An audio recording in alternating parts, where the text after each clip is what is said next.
3. From darkness to light. When you are weary, remember you have hurt yourself. Your comforter will rest you, but you cannot. You do not know how, for if you did, you could never have grown weary. Unless you hurt yourself, you could never suffer in any way, for that is not God's will for his Son. Pain is not of him, for he knows no attack, and his peace surrounds you silently. God is very quiet, for there is no conflict in him. Conflict is the root of all evil, for being blind it does not see whom it attacks. Yet it always attacks the Son of God, and the Son of God is you. God's Son is indeed in need of comfort, for he knows not what he does, believing his will is not his own. The kingdom is his, and yet he wanders homeless. At home in God he is lonely, and amid all his brothers he is friendless. Would God let this be real when he did not will to be alone himself? And if your will is his, it cannot be true of you, because it is not true of him. Oh, my child, if you knew what God wills for you, your joy would be complete.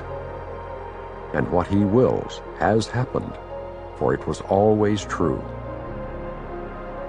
When the light comes and you have said, God's will is mine, you will see such beauty that you will know it is not of you. Out of your joy you will create beauty in his name, for your joy could no more be contained than his.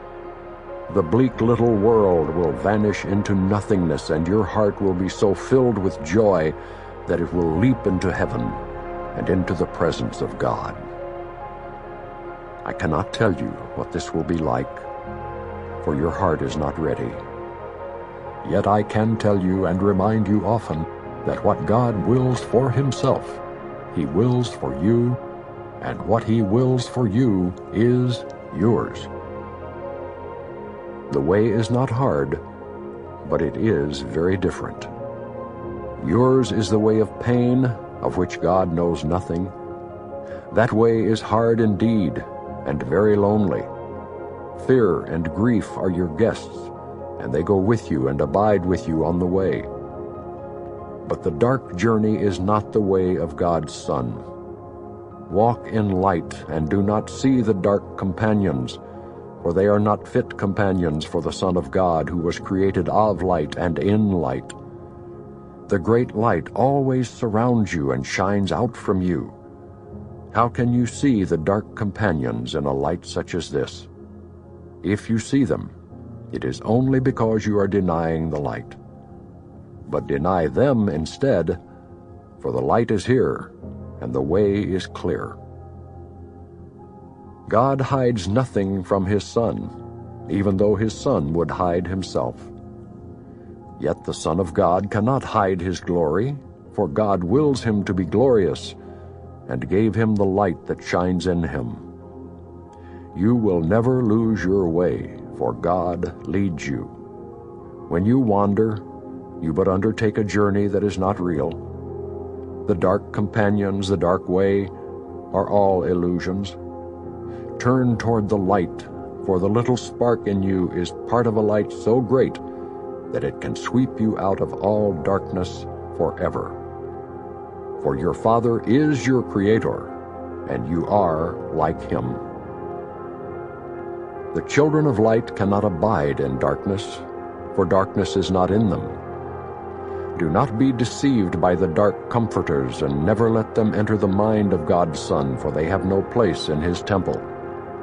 When you are tempted to deny him, remember that there are no other gods to place before him, and accept his will for you in peace, for you cannot accept it otherwise. Only God's comforter can comfort you.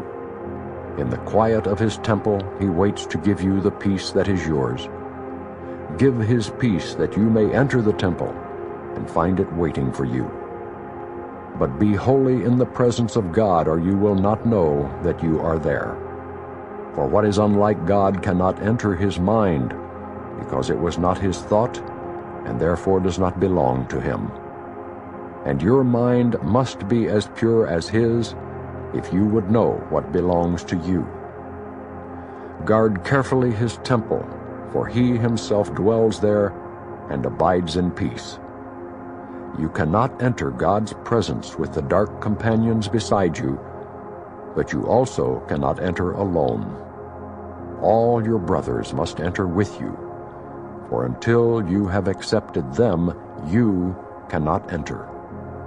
For you cannot understand wholeness unless you are whole, and no part of the Son can be excluded if he would know the wholeness of his Father. In your mind you can accept the whole sonship and bless it with the light your Father gave it. Then you will be worthy to dwell in the temple with him, because it is your will not to be alone. God blessed his Son forever. If you will bless him in time, you will be in eternity. Time cannot separate you from God if you use it on behalf of the eternal.